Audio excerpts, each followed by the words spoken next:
I've talked to very, very conservative people. I agree with them on everything except for the racism. Like that's where I draw the line. That's it.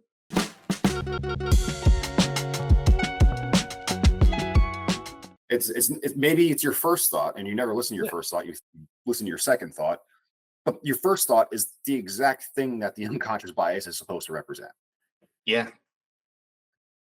God. Uh, Holy shit. So connecting the dots because you're basically drawing this line from if the mass deportation is pulled off in the way that Trump wants to do it, claims he's going to do it. Let's put it that way. Then this would have this ripple effect that would rip through like construction industry, so that's going to pop housing prices up. But then it's also going to damage the tax revenue. It's also going to damage just the economy in general because all these people are going to pull back.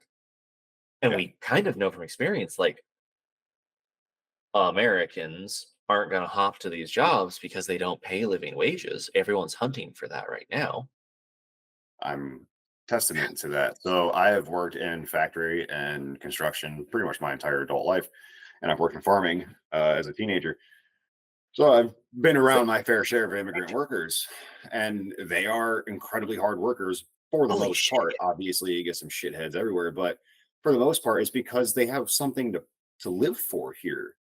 And so, like, just deporting some of your hardest workers who are already underpaid and working longer hours than is Yeah. necessary, Yeah. dude, you're But are just shooting yourself in the so, foot. You're shooting the people that yeah. voted for you in the foot, which is the fucking craziest part. Eh, Yeah. I don't know what it would take for someone to explain to them what those deportations would cause to your neighbors' farms or the factory in your hometown. Factory Okay. work, like I said, Okay. is crazy thick with immigrants. Well, and to your point here too is I know I grew up in the middle of nowhere.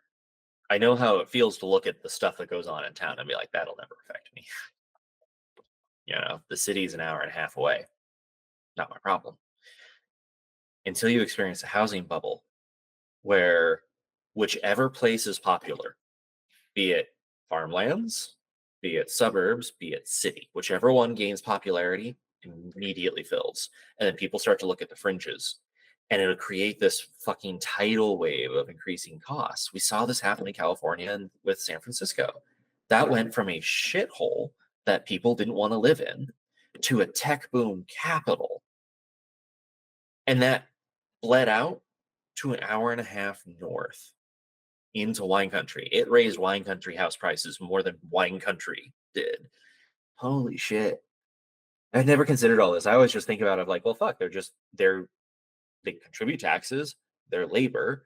Why would it just doesn't seem to make sense in my brain that we would want to get rid of this? We should just have a program. Hey, Here's here you a go. here's a long shot, but if undocumented immigrants who make up Yeah. a large portion of Texas's manufacturing and construction industries, which I focus largely on those because those are the industries I'm most familiar with. So I didn't have to do a bunch of contextual research underneath it.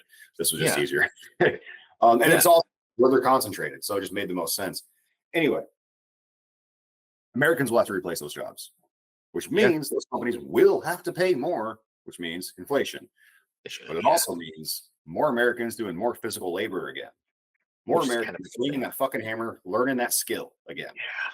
That means motherfuckers out there who swinging a hammer get real mad at stuff. And eventually that hammer is going to start turning toward that fucking White House because now you got a whole state of Texans who are physically fit from hauling fucking lumber for 10 hours a day and throwing rebar down a rack all fucking day. And Oh they're shit. mad. They're mad at you for getting rid of Juan because he was doing this shit. Oh god, like I think that's the thing. The current political parties, both sides, do a fabulous job of keeping us divided, so that we don't think like this. Because I've talked to very, very conservative people. I agree with them on everything except for the racism. Like that's where I draw the line. That's it.